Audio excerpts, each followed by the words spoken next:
हायकोर्टानं फटकारताच महाविकास आघाडीचा आजचा बंद मागे, तोंडाला काळ्या फिती बांधून निषेध नोंदवणार उद्धव ठाकरे. शिवसेना भवन समोर, नाना पटोले ठाण्यात तर पवार पुण्यात आंदोलन करणार.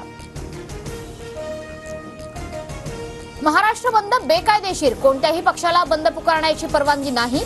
मुंबई हायकोर्टाचा महत्त्वपूर्ण निर्वाळा, बंद केल्यास कायदेशीर कारवाईचाही इशारा. महाविकास आघाडीकडून बंद मागे, राज्यभरात सर्व व्यवहार सुरळीत. शाळा, दुकानं, वाहतूक नियमित सुरू. संविधानाचा आणि कोर्टाचा आदर राखून महाराष्ट्र बंद मागे घ्या, शरद पवारांचं महाविकास आघाडीच्या नेत्यांना आवाहन. निर्णयाविरोधात सुप्रीम कोर्टात तातडीनं दाद मागणं वेळेच्या मर्यादेमुळे शक्य नाही, शरद पवारांचं ट्विट.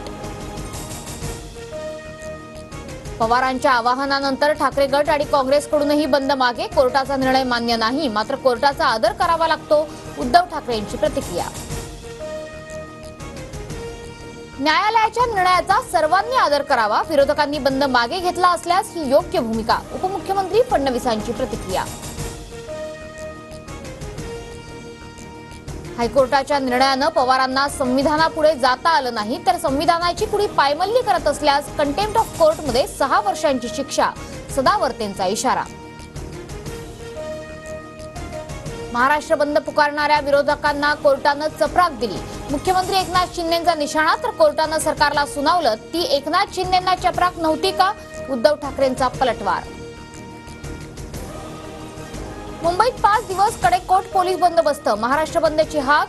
चेल्लूम आणि गोपाळकालाच्या पार्श्वभूमीवर अतिरिक्त पोलिसांचा फौजफाटा तैनात, कोणताही अनुचित प्रकार घडू नये याकरता खबरदारी.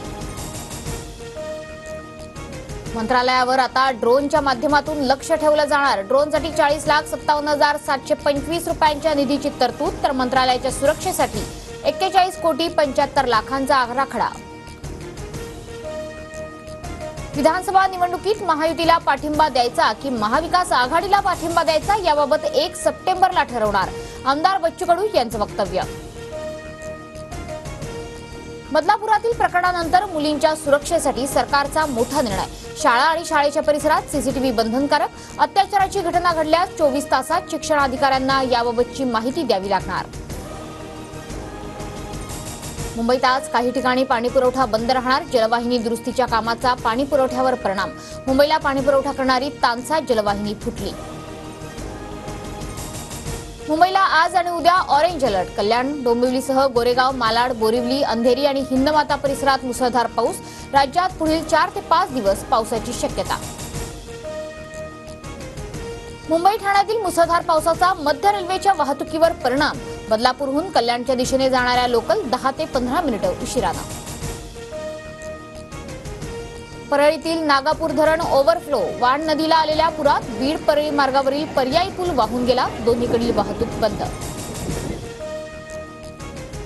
रत्नागिरीत राजापूरजवळ असलेल्या अणुस्कुरा घाटात पहाटे दरड कोसळली, घाटातील वाहतूक ठप्प, प्रशासनाकडून दरड हटवून वाहतूक सुरळीत करण्याचं काम सुरू.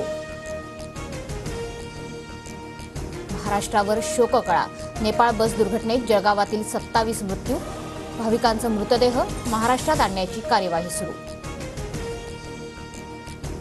बांगलादेशचा क्रिकेटपटू शाकिब अल हसन अडचणीत, शाकिब विरोधात हत्येचा गुन्हा दाखल, अटकेचीही शक्यता.